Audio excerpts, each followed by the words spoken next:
I am Wilfred Chikbanabodinadapia here as the bishop, the Catholic Bishop of Makurdi Diocese, the capital of Benue State in Nigeria. I am the shepherd of one of the 4 dioceses, Catholic dioceses in Benue. We have others, Anglican, Methodist, and Pentecostals, which sort of the Benue State has a population of about 6.1 million people, 2 million of whom are those under my care as the bishop of the diocese. Benue State is about 98% Christian, with very few Muslims living in towns. Nigeria and eventually my diocese and the state of Benue have become, in recent years, one of the most dangerous and insecure places for Christians. Christians and Muslims are nearly evenly divided among Nigeria's large population of over 200 million persons. Islamist extremists are fiercely contesting the possession, control, and governing law of the land, especially in the country's northern and central regions, the latter of which is where Benue is located. There are constant ethnic, political, and religious conflicts over land and allegiance. Constitutionally, we are a secularist country, but our unity has been fragile. Political and religious actions and even public speech have been carefully managed to avoid accusations of religious bias and political tensions. Today, the clear influence of Islamist extremists has changed the traditional social dynamics of tribe, ethnicity, religion, and the social status in Nigeria. Because just recently, at the beginning of the Ramadan fast, 12 states in northern Nigeria have declared closed schools so that they attend to this. And you can imagine which other country in the world does that. Saudi Arabia is not doing it. Afghanistan is not doing it. Baghdad is not doing it, but then Nigeria is practicing. What kind of Islam are they practicing? 12 states, and not only Muslims are living in these places. What happens with the educational program or curriculum of the country? But this is what we are going through every day in Nigeria. A long-term Islamic agenda to homogenize the population has been implemented over several presidencies through a strategy to reduce and eventually eliminate the Christian identity of half of the population. This strategy includes both violent and non-violent actions, such as the exclusion of Christians from positions of power and adoption of such church members, the raping of women, the killing and expulsion of Christians, the destruction of churches and farmlands of Christian farmers, followed by the occupation of such lands by the Fulani herders, and also changing the names of these villages. They are taking over the places, so you clearly see an expansionist approach and Islamic, and then they are making the people now flee and leave their villages, and they conquer it. The quest to Islamalize the land appears high on the agenda of some of the powerful and influential Muslims in Nigeria. There is a campaign to take land to spread Islam, and there is the hemorrhaging of Christian farmers from the central region of Nigeria and Benue State, Makurdi Diocese in particular, as they are forced to abandon fertile lands that use to feed the nation, which classify Benue as the food basket of the nation. Militant Fulani herdsmen are terrorists destroying society. They steal and vandalize, they kill and boast about it. They kidnap and rape, and they enjoy total impunity from the elected authorities. None of them have been arrested and brought to justice.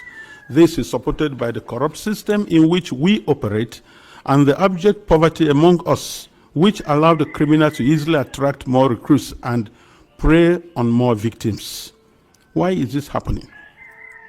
Is it really a religious war? Like in the past, many jihadists are motivated less by religion than by spoils of war and use their religion to impose themselves. In my diocese, the spoils consist mainly of fertile, well-tended land organized around my parishes or so. The jihadists come and adopt and kill the priests, leaving thousands without support and basic human services. And of course, when they disperse the people, the inhabitants, or the citizens, or the people of the lands, they take over.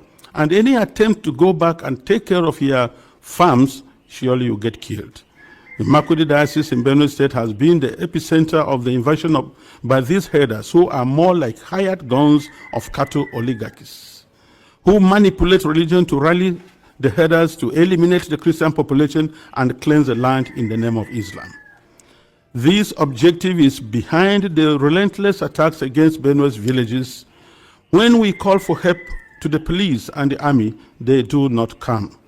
At the end of 2024, several villages were warned by the attackers of the upcoming violence, and the leaders called the police for defense ahead of time, but they did not come, and the Christian massacres, almost customary, took place, killing hundreds in Plateau and Benue, with the worst massacre claiming 47 people.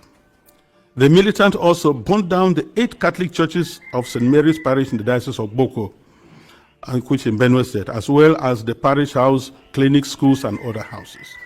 The militant Fulani herdsmen bear on defenseless villagers without consequences. They follow orders to conquer, kill, and occupy. They attack even those who have managed to escape into our IDP camps. Thereby, they have no place to run to. And it is unfortunate that the police system in Nigeria, orders have to come from above. And such that once there's a call, and they say they have never responded. And by the time they arrive, these people have left, and the people are now living in the pool of their blood. What I have recounted above is happening not only in Benue State. I believe our experience in Benue is symptomatic of what is happening elsewhere in large parts of Nigeria. The experience of the Nigerian Christians today can be summed up as that of a church under Islamist extermination. It is frightening to live there. Apart from the violent campaigns and attacks against Christian villages, there are now attempts by the Islamic Council of Nigeria and various Islamic groups to impose Sharia law on the Christian populations. Already, 12 states in the north of Nigeria are under this sectarian religious law, and attempts to extend the same to the south of Nigeria, which they have started. This month, governors in the north decided appropriately to close all schools and education institutions during the months of Ramadan, leaving millions of students without learning opportunity for 5 weeks. We live in fear because at any point it can be our turn to be killed. In fear because at any point it can be our turn to be killed, but to remain silent is to die twice. So, I have chosen to speak. I speak on behalf of the millions who are in the camps. In Benue State, in Makurdi Diocese alone, in my diocese, I have about 9 camps. 9. On the 5th of March, which was Ash Wednesday, we visited one of the camps, and many of my priests and religious went to the other camps, distributed them to begin the Ash Wednesday with our faithful who are there, because we are the voice of the voiceless. We have to talk for the defenseless. We have to talk about the weak and those who cannot talk about themselves. In one of the camps called the Mega Camp, there were over 3,000 inmates of that camp, and which was a record given to us by government. I speak on behalf of them and those children who have no husband, who have no father, and even their own voices taken away by the politicians who promised to help them, but have become the willing tools of the jihadists because they are talking politically correct statements, looking for next elections to come. I speak on behalf of those whose loved ones have been killed, but no one has even offered a word of consolation to them. I speak on behalf of the thousands of young girls who have been adopted and raped because no one, not even the media, mentions them anymore. Foremost, I speak on behalf of my flock who are unable to worship freely and unable to return to their ancestral farms and homes because that land has been ruthlessly taken from them by the armed herdsmen. And where they say they want to live in peace with the natives, if you must farm, you have to pay tax to hire the land which belongs to you. That is slavery, to say the least about it. As prosperous Nigeria is in the African continent, and I tell you, if there's outbreak of war in Nigeria, no country around us, Chad, Niger, Ghana, Guinea, Togo, no country can contain the population that will flee to these places. No country can be able to house over 5 million refugees. It's not possible because of that. And if 1 million refugees run to Chad and Niger, they'll collapse that country because there'll be no plan to take care of them. So we have to be very careful. Today, I urge you all to use every means within your mandate to to start developing a strong and good relationship with Nigeria, where you know that when you speak of human dignity, you are also speaking of the same God-given right you believe is unalienable. Consider that Nigeria can be your ally, but it cannot be one where half the population is in the process of being murderously eliminated.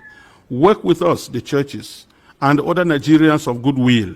We are working for a peaceful and prosperous society, and our desperate plight has been set aside U.S. policy for too long, to the cost of thousands of lives. Concretely, I request and I plead, I ask you to redesignate Nigeria as a country of particular concern. This has both a practical and diplomatic meaning to signal that you are paying attention to what happens to us and elsewhere in the world. Because the policies the government is trying to put in place, so that to return the IDPs, build camps for them, relocate them from their homes, it is not durable and it will not work, because the government has already the population that is not able to take care of. And then you have over millions of people in the camps, and you want to relocate them to where? And if you do, let's take that you do. How many houses or rooms will you give me who has 5 children, another one has 3, another one has 2, and what will I be doing for a living? These people previously never begged anybody for food. They were managing their lives, training their children, and building their homes. So nobody should have deceived us on the guys that you're going to resettle the IDPs. They have no jobs. So where you say them, what will be their place? And by the way, the fundamental question remains, if you resettle them to other camps or build places for them, what happens to their ancestral lands? Who takes care of them? And this is whereby I feel the government is complicit on this issue.